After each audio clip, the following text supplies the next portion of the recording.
Every building you see stands tall because of something hidden underground: the foundation. The foundation transfers the entire load of a structure safely into the soil. One of the most commonly used foundations in construction is the shallow foundation.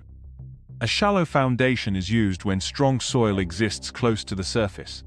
Engineers define it simply: the depth of foundation is equal to or less than its width. The first step in constructing a shallow foundation is excavation of the soil.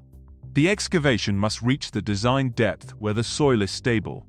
Next, the base soil is leveled and compacted to increase its bearing capacity. Proper compaction reduces settlement and improves stability. After compaction, a thin layer of plain cement concrete is placed. This layer creates a clean, level surface for reinforcement and protects steel from soil moisture. Typically, this base layer is around 75 to 100 millimeters thick. Next comes reinforcement steel, which strengthens the footing. The steel bars resist tension forces and prevent cracking. Formwork is then installed to hold the concrete in the required shape. Concrete is poured carefully into the footing. Concrete is compacted using vibrators to remove air pockets. This ensures the footing becomes dense and strong. Concrete must then be cured properly to gain strength.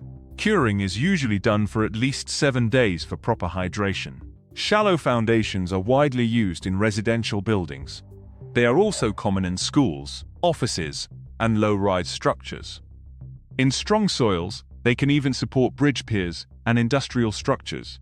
A typical soil-bearing capacity for shallow foundations ranges between 100 and 300 kilonewtons per square meter. The depth is usually between 0.8 to 3 meters, depending on soil conditions. If shallow foundations are poorly designed, the building may settle unevenly. This can lead to structural cracks and instability. In severe cases, structures may tilt or collapse. To avoid these problems, engineers perform soil investigation tests.